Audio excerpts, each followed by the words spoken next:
I would say the hard truth that most people don't want to hear Mm-hmm. is that it's gonna hurt more lives than it helps if your expectations aren't managed correctly. Welcome back to Early Retirement, the high school hoops coaching podcast. Today's episode is special for me.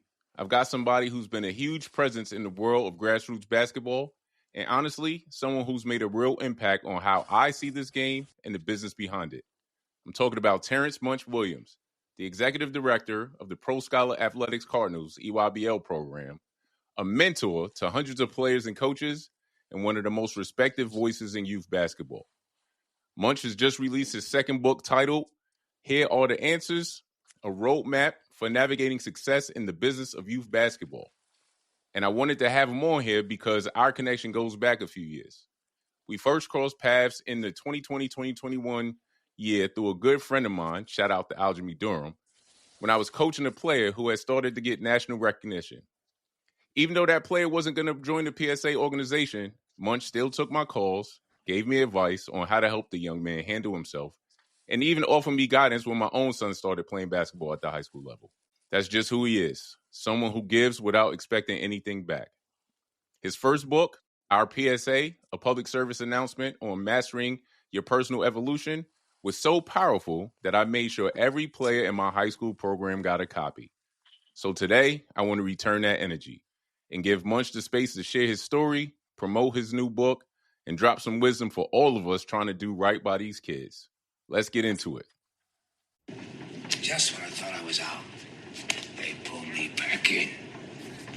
Please believe it or not, I'm still a cream of the crop. I was just until the age of 18 on the charts. Wasn't even dreaming this far. Believe who you are, the sun doesn't even know it's a star. Do you remember back when we first connected back in 2020? For me, I probably was trying to recruit a kid. He was running around in that green. I think it was Malachi Palmer, man. Yeah, Right? it was.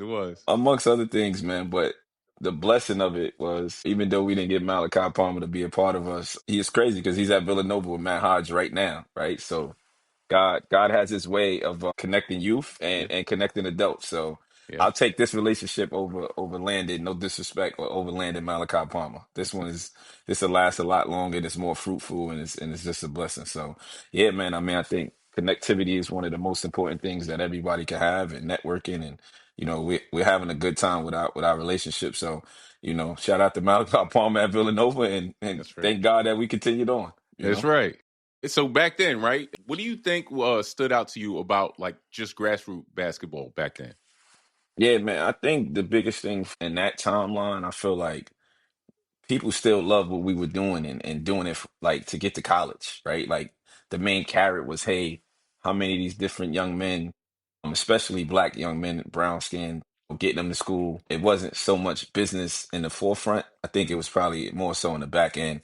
But I think the college landscape and the grassroots space was connected. It was kind of like a straight line that, hey, this we can use the sport to get kids out of poor environments, and a lot of times just making sure that kids get an education. And I think the graduation rate was more important then than it seems to be right now. Yeah. So I miss those days. Yeah. I mean, things have changed a little bit over the past few years. You've always been one of those people who gives advice, who mentors, whether it's a top-ranked player or a coach like me trying to do things the right way. What keeps you motivated to pour into people like that? Yeah, man, you gotta stay humble, man. Like, I come from humble beginnings, to say the least. I've had phenomenal mentors. I've been able to be blessed with people giving to me, and giving up their time and their knowledge and their wisdom. My mentors aren't necessarily basketball people. Mm-hmm. They're just really good, phenomenal humans. And I think as I sit back and reflect on how my journey has gone, it's been a lot of hands that's been reaching down to grab me and walk me through this journey and try to limit the mistakes that I make. And even when I did fall short on certain spaces, those people were giving love and giving grace. So a big thing for me is always going to be, and has been, trying to do the same for the next generation, and not even just the kids, Mm-hmm. more so the adults also. Like, I want to be someone that doesn't mind giving. And I tell the guys all the time, always be a giver, right? And the most precious thing you can give is your time. Yeah. So we're trying to showcase that, and when you run in a big organization like this, there's a lot of people that need help. And Yeah. if you have the resources, the knowledge, and different space, you want to give. And the one thing about this world, you might think you're on the top one day, and you know there's ways of humbling you and put you back to ground zero. I can remember being homeless multiple times, but one of those times I used to really get at my dad about not giving to the homeless when we're like on the subway or in different spaces. I really didn't understand why he wasn't giving financially to those that were struggling. Hmm. And it really used to upset me. And then humble times came. We had a fire at my grandma's house, living in the downstairs in the basement. And just like that, we were homeless. And no matter Yeah. what your financial stability was, or your career or your profession, at that point in time, I always thought like, wow, this is God humbling my dad. And I took that moment to say, all right, make sure that you don't be like that. And when you can help, help. You know. All right, let's jump into the book. Here are the answers. I love the title. It feels bold but intentional. What are the answers you talking about?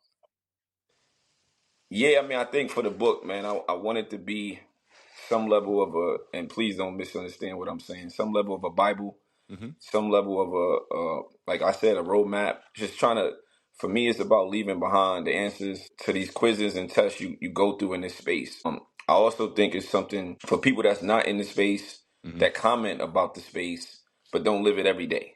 So if you don't literally understand what's going on left and right, this is a chance for you to see like there's way more going on in this space than just the hey, I'm watching kids play basketball. Like if you show up to a tournament or an event and you watch these guys run up and down for the weekend, you're commenting on the basketball. But in this space, there's so much more going on that for me, I just want to be able to say, okay, this is more than what you think is going on.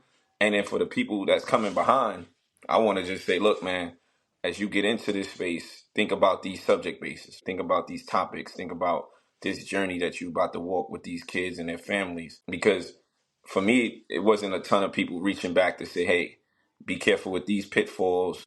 Just simple stuff like how do you sign up for an event? I remember in the beginning, we kind of was in the, I think for nationals, you sign up for like A division versus B division, and I had no clue. We signed up for the B division. We running through everybody, and I'm thinking we good, and we just in the wrong division. You know what I mean? So I think the answers are something that I went through to say this is how we handled it, right? Our program, the people we came across, these are the lessons we learned, and here's something to kind of like help your learning curve.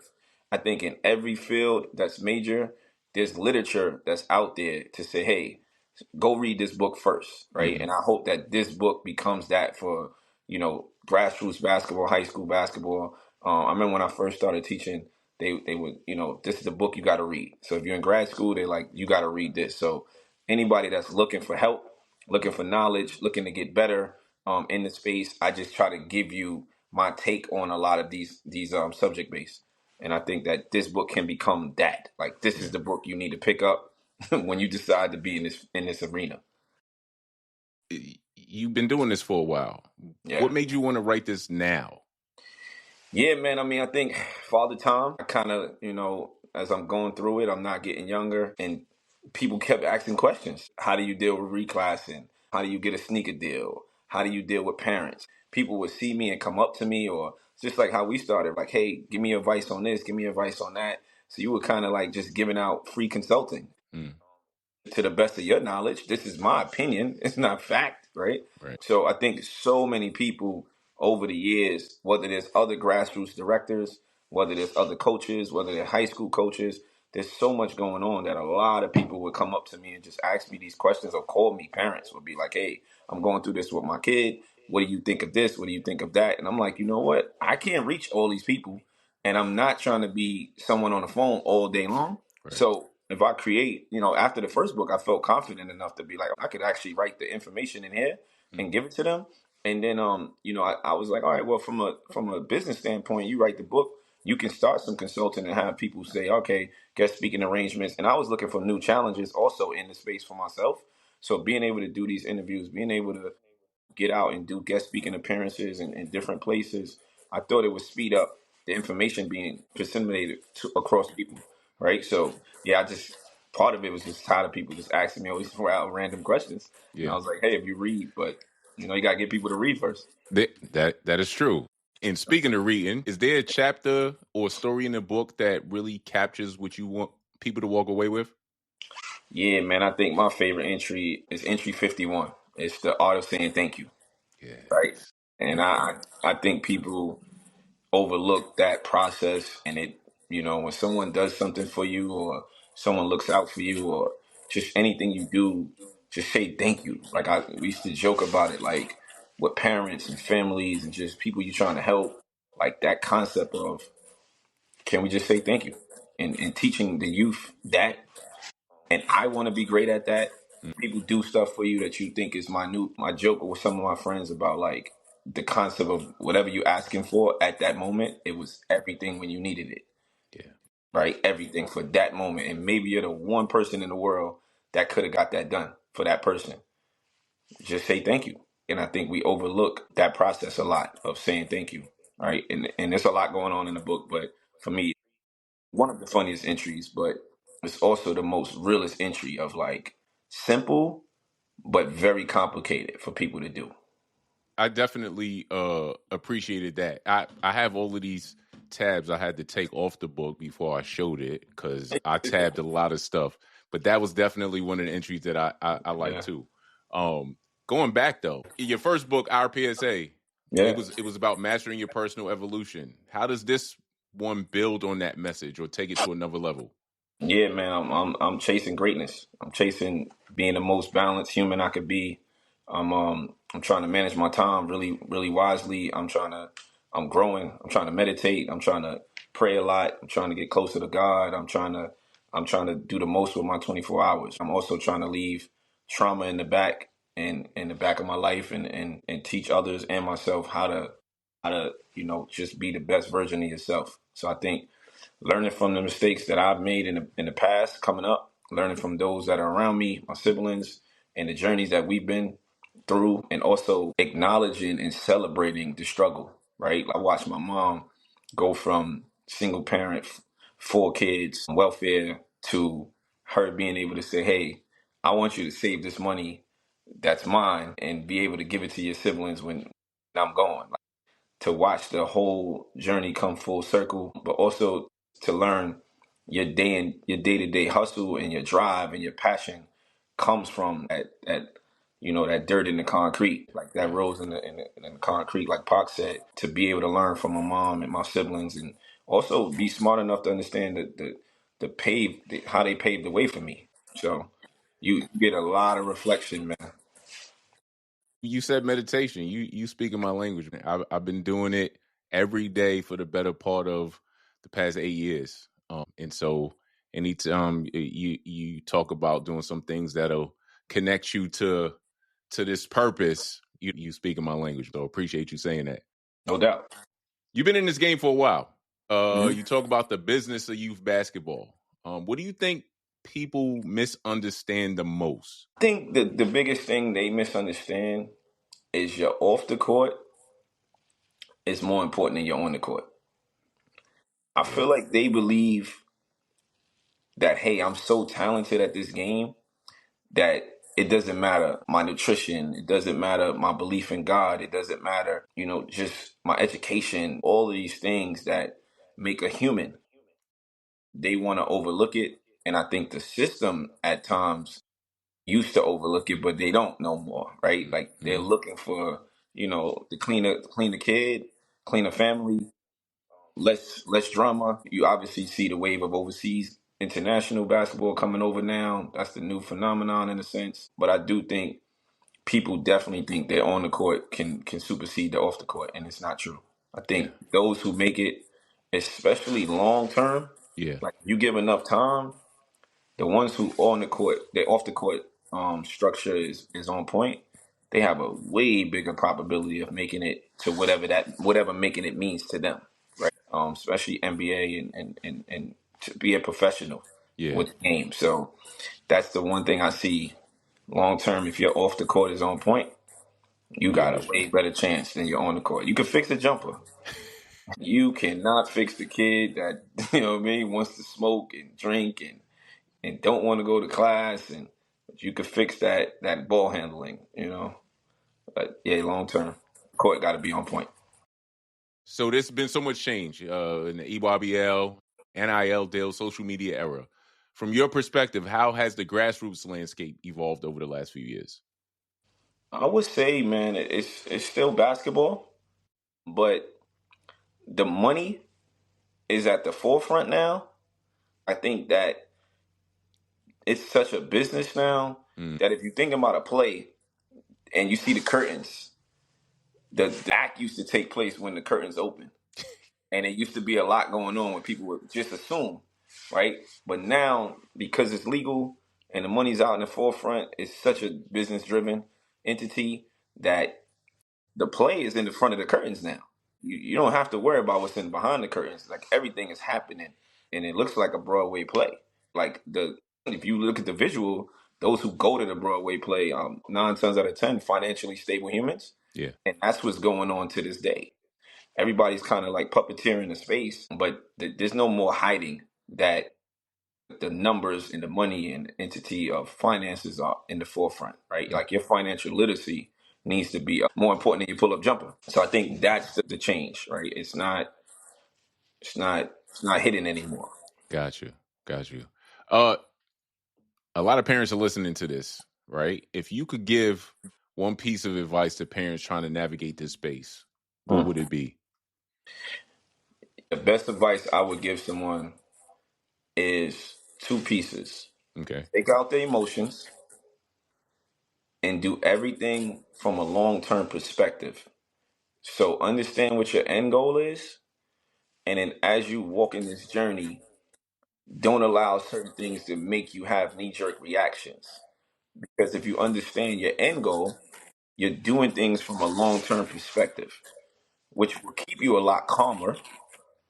Where you're like, oh, that's just that small thing. My son didn't play in the 7th grade. At the end of the game, who cares? Still Yeah. can get to Harvard. So if you function from a long term perspective and you work backwards, it'll allow you to make decisions that are a little bit calmer, a little more educated, and don't try not to have knee jerk reactions. And then in collaboration with that is don't play God. Don't don't think that whatever you got going on isn't playing through him. And even the good and the bad, you have to walk that walk to get to whatever you're trying to get to. That's the best advice I could give them. And eliminate emotions as best you can. Let's stay locked in, key. Parents, take heed to that long-term perspective. I Yep. got another one for you. What's one hard truth about youth basketball that people might not want to hear but need to? Great question. I would say the hard truth that most people don't want to hear Mm-hmm. is that it's going to hurt more lives than it helps if your expectations aren't managed correctly. And I want you to go to a long term perspective, Okay. right? Let's just look at the best scenarios is people getting NIL money. Mm-hmm. You make it, somebody give you 500,000 to go to said university, and you're happy. But then 6 months removed from that, you get to the University of X, and your kid is playing 10 minutes a game. Now he's full of depression, anxiety. He's full of unhappiness day to day. The money is being spent at a rapid rate, obviously. Who cares? But the pain in which that young man has to walk every day. He's frustrated with going to class. He's frustrated with his playing time. It's going to lead to, hey, I'm shifting over here to the women. I'm shifting over here to the drugs to numb my pain. I'm shifting to the alcohol. I'm not in love with the game anymore because I've already captured the carrot of the finances. I'm not trying to work on my craft anymore because coach is not playing me. So there's probably more scenarios that create unhappiness in the game than create happiness if you don't manage you. Like if you find parents who are like, hey, I just want to go to Columbia or I just want to go to the Ivy League, at times they're more content at the game doing for them than the ones who like, hey, I need everything to go perfect. And it's just not possible. So I've seen the game sometimes do more harm, especially long term for adults. Right? If you're trained to get away with things because you're a high major kid and people let you get away with all these cutting corners, Eventually, as an adult, it's gonna catch you. So it's sad, but that is a hard truth to me that the game can hurt more than help if you're not managing your expectations correctly. And people tend to move the goalposts further and further and further from, I mean, we all lived it, right? I just want to go Division 1, go to school for free. Then it's like, no, no, no, no, no, no. I got to go to a certain university, and I got certain weather and certain coaching and all these different acclimates. So it becomes a difficult space. But I've seen it tear some families apart. So sadly to tell you, the hard truth might just be it's going to hurt more lives than it helps if your expectations aren't managed correctly. It sounds like if your foundation is good and everything is going according to plan without the corner cutting, then when those challenges arise, things can work out. Yeah, you gotta be more prepared. I mean, expect things not to go perfect, Okay. 100%. But your roots got to be strong. Roots got to be strong. The one thing I've always respected about PSA and your approach is the emphasis on leadership and character. What Yeah, are the core principles you try to instill in the players that come through your program? yeah, man. I mean, we trying to find people to be selfless to the best way they can, and we're trying to be of that example, right? To be selfless, to care about others, and we also want guys to like the desire to grow as people. Like I'm searching for a bunch of guys now that are into things outside of the sport of basketball. We've had the kid Amari Spellman be into poetry. We've had Jaden be into chess. We've had guys be into music. We've had Nigel Hunter be into photography. Like I think that's so dope to have guys be about others, and you can tell from their social media, right? Are you cool with retweeting other teammates? Are you cool with posting their stuff? You can't your social shouldn't just be all about you, in my opinion, right? But then how comfortable are you as a young man to say, hey, I enjoy reading. I enjoy playing the piano. I enjoy going to plays. And how do we as a program create an environment that nurtures that and makes it acceptable and create space within given time frames for you to do that? Like it's so dope to watch a kid come on the road with a camera. Yeah. And it's like, what are you doing, man? Taking pictures. And then see that those pictures be in a museum one day, right? Like since I wrote the first book, it's probably been 3 to 4 different PSA young men write a book after me, right? Wow. And to see that, right? And I think the basketball is cool, but we've of the age now where we're trying to be like, yo, young fella, it's okay if you want to read that Harry Potter. It's okay if you want to write your poetry on the flight. It's okay if you want to, try to, read a different book. Whatever it is that you want to be a holistic human being. That's what we're trying to get to. Where it's like we doing a little bit of basketball over here, but you could be unique around here. You know what I Yeah. mean? Like Yes. find yourself. Like Yes. dare to be different. When I was coaching high school, that was the thing. These people are whole human beings. And again, speaking my language because it is so important. Basketball is a part of what they do, but it's not completely who they are. And so I'm glad to hear that even at the highest levels of grassroots basketball, that's being showcased and being supported. I appreciate you for that. Yeah, man, and you got to have a bunch of men that's willing to do the same thing. Like our guy Dre is doing financial literacy classes on the road. Justin's teaching them dudes about buying a car or banking, or we're giving them dudes meditation time. We're giving those guys time to be of themselves, and we're trying to mimic that as adults. We're tricking them at the same time. Like we're in the airport, and I'm like, hey, man, let's just work on networking right now. Take this Our PSA book, meet someone in this airport, introduce yourself, come back with a card, give the book away for free. Now you have a business card and figure out what you want to do from there with that business card. Like these guys are seeing me be an entrepreneur at the same time as a grad, and I'm black, right? Like as a black leader, I want you to see power in leadership. I want you to know, yo, Coach Munch doesn't just coach me. He does all of these different entities and does all of them at the highest level that he can possibly do them. I'm not gonna just write a book and then just leave it on Amazon. I'm gonna show them, hey, you bring this book to the airport, you meet these people, you can give it to them, you can talk to these people. They're gonna walk in a hotel and see the book sitting in the hotel lobby. That's product placement. I want you to know the same thing when you decide to run your own business. I want you to discuss product placement. I want you to understand, the amount of people that's going to lay eyes on this piece of literature while we sitting here playing basketball this weekend, right? So I'm trying to mimic, from the ground up, how to go about your business when you want to be one of them. Yeah. The mentorship is very apparent. And so what kind of advice would you give to a young coach that's trying to build something meaningful in their community? I think the best advice I can give a person is that networking is probably the most important thing in this space. Young coach, human being, what you know is important. Who you know is even more important. And especially if you're not somebody that's like, I got extra funds to throw around and money can open up these doors for me. It's not going to be just the funds to get into these certain rooms and to get to these certain levels. It's going to be who you know. I'm not on this platform today Yeah. without connecting and being able to do that and being able to not be scared to come up out your comfort zone. I've met a ton of coaches that young coaches would be afraid to like come up to me. Hmm. And I consider myself pretty approachable and a cool person. So the best advice I could, and I tell the guys that came from our program, man, you should be meeting somebody every day.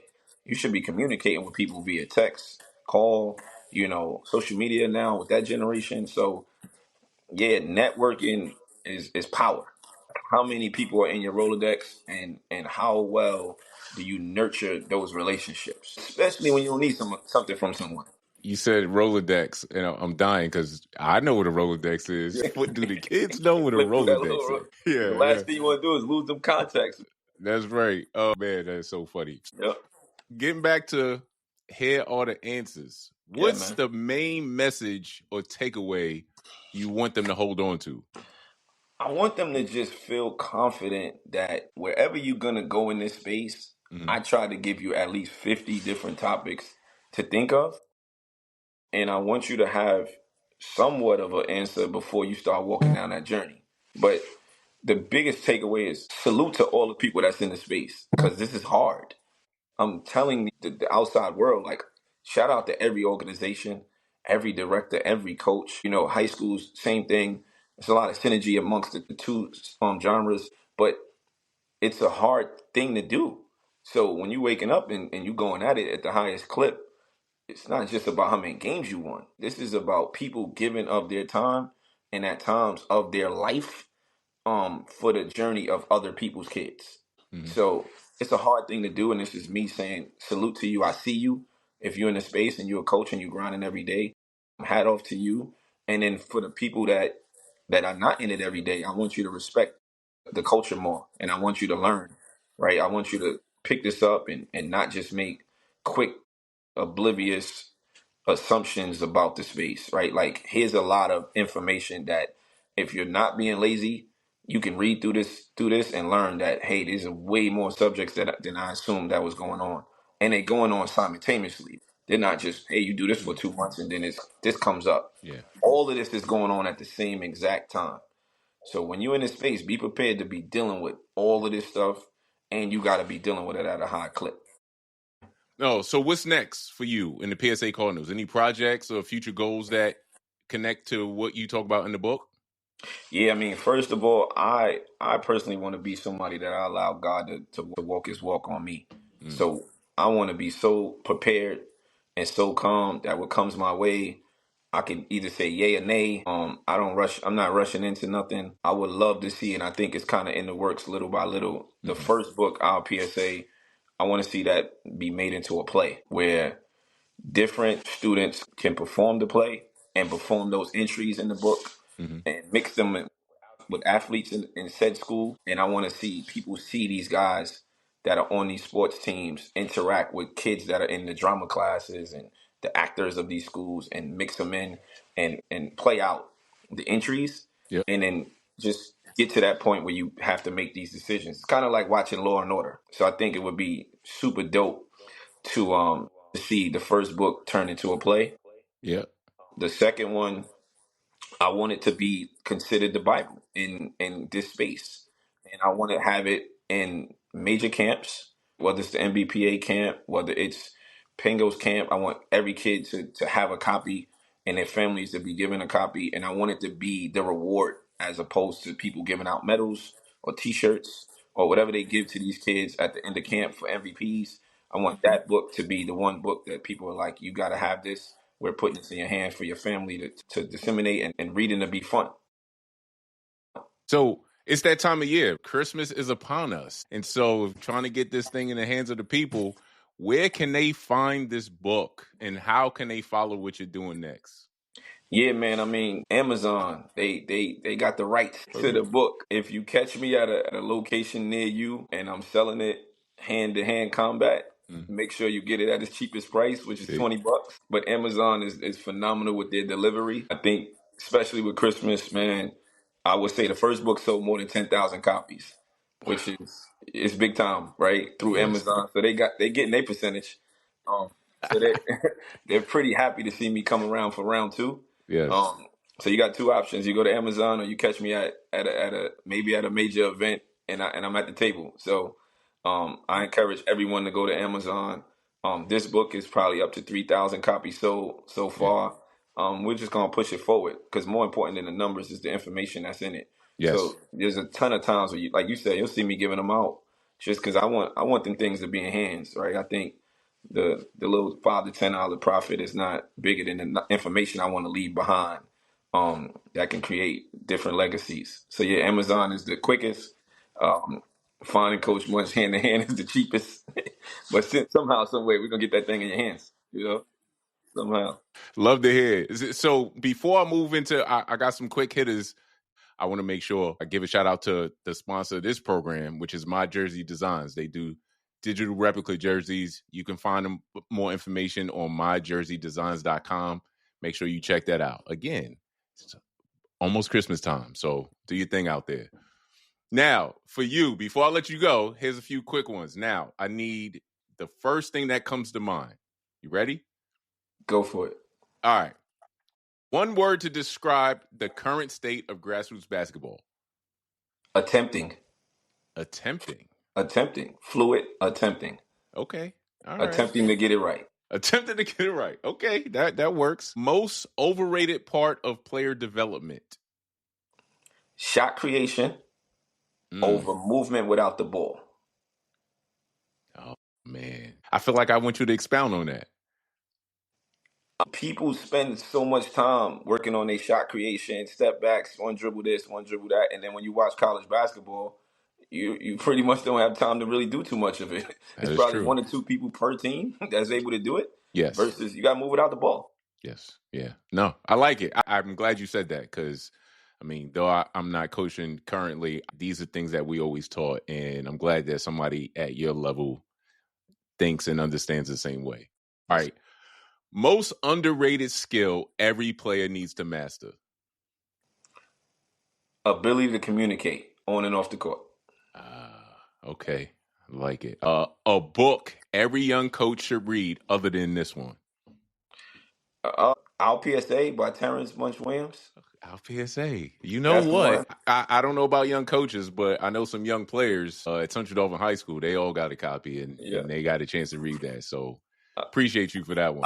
I'll give you a bonus. Yes. The Art of Influence. Okay. The Art of Influence. By Chris Wilder, something like that. But yeah. The Art of Influence. The Art of the Influence. Yeah. I like it. And then the best piece of advice you've ever received. Oh, that's easy. Never try to play God. Respect the journey. And everything that come with it, baby. I love it. I've been talking about the journey for a long time, and I'm glad that I'm not just making it up in my head. People think I'm crazy sometimes, but that's what this is all about. Like, this whole thing is about the journey. It's about everything that takes place from start to finish. And basketball is a piece of it, but it's not all of it. Man, I think one of the things we lucky every day that we wake up is that we're able to stay in the journey. So respect it, love it, take the good and the bad with it. Keep on putting one foot in front of the other. That's right. If you got the legs to move. There you go. There you go. That's it. I appreciate you, not just for what you do in basketball, but for how you do it. Here the answers isn't just about basketball. It's about clarity, integrity, and leadership. You've created something that every parent, every coach, every player can learn from. For everybody listening, go get the book. Follow the PSA Cardinals. Keep the conversation going, because at the end of the day, youth basketball isn't just about chasing offers or rankings. It's about building character, building discipline, and building people.